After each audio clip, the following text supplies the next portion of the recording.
नमस्ते दोस्तों, आशा है आप स्वस्थ और बहुत अच्छे होंगे। इस वीडियो में हम सीखेंगे स्वयं को कैसे माफ़ करें। मैं स्टार्ट करती हूँ। आप दर्पण में क्षमा भी कर सकते हैं। स्वयं तथा औरों को क्षमा कीजिए। दर्पण में आप दूसरे लोगों से भी बातें कर सकते हैं, खासकर जब आप उनके सीधे तौर पर आमने सामने बातें ना कर पाए। आप अपने माता पिता, बॉस, डॉक्टर, बच्चे, प्रेमी जैसे लोगों के साथ पुराने मुद्दों को हल कर सकते हैं। जिन बातों को कहने में आपको डर या संकोच महसूस होता है, उन सभी बातों को आप इस विधि से व्यक्त कर सकते हैं और अंत में उनके प्रेम की चाहत प्राप्त करने को कहना याद रखें, क्योंकि यही तो वस्तुतः आपकी ज़रूरत है। लोग जिन्हें स्वयं से प्रेम करने में परेशानी होती है, वे प्रियाएं ऐसे लोग होते हैं जो माफ़ करने की इच्छा नहीं रखते, क्योंकि माफ़ ना करने से स्वयं को प्रेम करने का द्वार बंद हो जाता है। जब हम माफ़ कर देते हैं, तब हमारे सिर पर से बहुत बड़ा बोझ तो उतर ही जाता है, बल्कि हमारे स्वयं के प्रति प्रेम का द्वार खुल जाता है। लोग कहेंगे, कितना बड़ा बोझ उतर गया है। सचमुच बोझ उतर चुका होता है, क्योंकि इस बोझ को हम काफ़ी समय से ढो रहे होते हैं। स्वयं और माता पिता के प्रति क्षमा भाव, इसके साथ ही अतीत के दुखों से छुटकारा पा लेने से जितना उपचार प्राप्त होता है, उतना उपचार तो किसी एंटीबायोटिक से भी नहीं हो सकता। जब हम क्षमा नहीं करते, तब अपनी नकारात्मक भावनाओं से छुटकारा नहीं पाते। तब हम स्वयं को अतीत से बांधे रखते हैं और परिणाम स्वरूप हम वर्तमान में नहीं जी पाते। और यदि हम वर्तमान में नहीं जी रहे होते हैं, तब हम अपना अच्छा भविष्य कैसे निर्मित कर सकते हैं। अतीत के पुराने कूड़े से भविष्य के नए कूड़े पैदा होते हैं।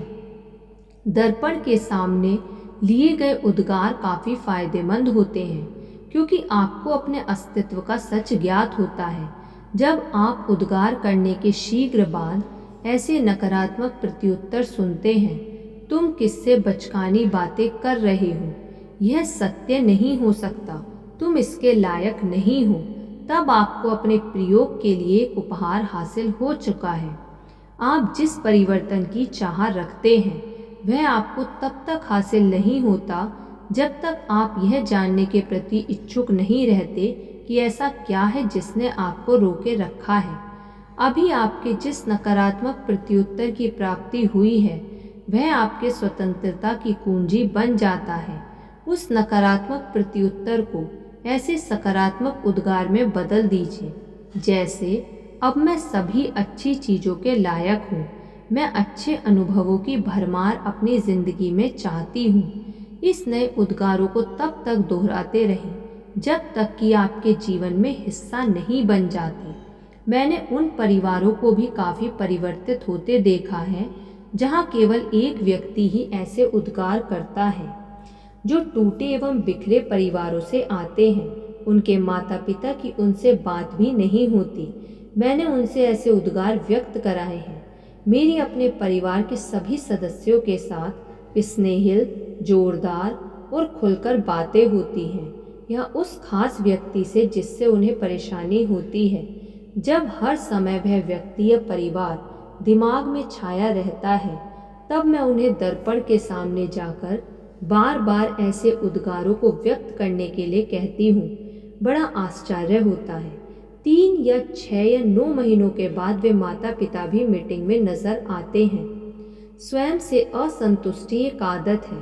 अब यदि आप स्वयं से संतुष्ट नहीं हैं, यदि आप अब स्वयं से प्रेम कर सकते हैं या स्वयं को स्वीकार कर सकते हैं, तो जब खुशी आपके जीवन में आएगी तो आप उसका आनंद ले सकेंगे। जब आप स्वयं से प्रेम करना सीख जाते हैं, तब दूसरों से भी प्रेम कर सकते हैं और उन्हें स्वीकार कर सकते हैं। हम दूसरे लोगों को तो नहीं बदल सकते, इसलिए उन्हें उनके हाल पर छोड़ दीजिए। हम दूसरों को बदलने के प्रयास में अपनी बहुत सी ऊर्जा व्यय कर देते हैं। यदि हम उसकी आधी ऊर्जा भी स्वयं पर व्यय करते, तो स्वयं को बदल सकते थे। और जब हम स्वयं में बदलाव ले आते हैं, तो हमारे प्रति दूसरों का नज़रिया बदल जाता है। आप किसी दूसरे व्यक्ति के लिए जीवन दर्शन नहीं सिखा सकते। हर किसी को अपना अध्याय स्वयं सीखना पड़ता है। आप यही कर सकते हैं कि इसे स्वयं सीखें, और इस दिशा में पहला कदम है स्वयं को प्रेम करना। अतः आप किसी दूसरे व्यक्ति के विध्वंसक बर्तावों से नीचे नहीं गिर सकते। फिर आप सचमुच किसी ऐसे नकारात्मक सोच वाले व्यक्ति के साथ हैं जो बदलना ही नहीं चाहता, तो स्वयं को इतना प्रेम कीजिए कि आप उसकी नकारात्मकता से दूर हो जाएं। मेरे एक व्याख्यान के दौरान एक महिला ने मुझे बताया कि उसका पति बहुत नकारात्मक सोच का था और वह नहीं चाहती थी कि उसका यह कुप्रभाव उसके 2 छोटे बच्चों पर पड़े। मैंने उसे सुझाया कि वह अपने पति के बारे में ऐसा उद्गार करे कि वह बहुत ही साथ देने वाला व्यक्ति है, जो अपने प्रयास से अपनी सर्वोत्तम विशेषताओं को निखार रहा है। मैंने उसे उसकी पसंदीदा को व्यक्त करने वाले उद्गार करने की सलाह दी और यह भी कहा कि जब कभी वह नकारात्मक सोच प्रकट करे तो पत्नी अपने मन में उद्गार को व्यक्त करे। देर में बढ़ रही तलाक की दर के कारण एक प्रश्न मेरे मन में आता है, जिसे बहुत सी स्त्रियों को स्वयं से पूछना चाहिए। जब उनके बच्चे ना हुए हों, क्या मैं सचमुच इन बच्चों की देखरेख स्वयं करना चाहती हूँ? एकल पालक की स्थिति आजकल ज़्यादा निर्मित हो रही है और बच्चों के पालन पोषण की जिम्मेदारी महिलाओं के सिर पर ही पड़ती है। एक समय ऐसा था जब शादियां आजीवन टिकी रहती थी, लेकिन समय बदल गया है।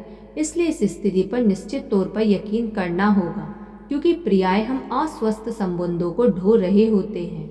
हम जो स्वयं से यही कह रहे होते हैं, मैं जीने के लायक नहीं, इसलिए मुझे यहीं रहकर ऐसे बर्ताव को बर्दाश्त नहीं करना पड़ेगा, क्योंकि मुझे इसी लायक होना पड़ेगा और मुझे भरोसा है कोई और मुझे पसंद नहीं करेगा। मैं जानती हूँ कि मैं साधारण हूँ और बार बार यही बात दोहराती हूँ, लेकिन मुझे सचमुच यकीन है कि हमारी समस्या को हल करने का सबसे द्रुत तरीका है कि हम जो भी हैं उससे प्रेम करना। हमारी भेजी हुई प्रेम युक्त तरंगें आश्चर्यजनक ढंग से उन लोगों को हमारी ओर खींच लाएंगी जो हमें प्रिय हैं। मेरे ख्याल से हम यहाँ शर्तहीन प्रेम हासिल करने आए हैं। इसकी शुरुआत ही आत्म स्वीकृति और आत्म प्रेम से होती। आप यहाँ औरों को खुश रखने और उनके अनुसार अपना जीवन जीने के लिए नहीं आए हैं। आप अपना जीवन अपने तरीके से और अपना रास्ता अपने ढंग से तय कर सकते हैं। आप यहाँ स्वयं को पूर्ण करने और गहनतम स्तर पर प्रेम की अभिव्यक्ति करने आए हैं। आप यहाँ सीखने, ऊंचा उठने और सहृदयता व समझ को ग्रहण कर उसे व्यक्त करने आए हैं। जब आप यह दुनिया छोड़ते हैं तो आप अपने साथ अपने संबंध, अपनी मोटर कारें, अपने बैंक बैलेंस तो नहीं ले जाते। आप एक चीज अपने साथ ले जाते हैं, वह है आपकी प्रेम करने की क्षमता। धन्यवाद। आपको ये वीडियो कैसी लगी कमेंट करके ज़रूर बताइएगा। यदि आपने अभी तक इस चैनल को सब्सक्राइब नहीं किया तो सब्सक्राइब कर लीजिए और इस वीडियो को लाइक कर दीजिए। धन्यवाद।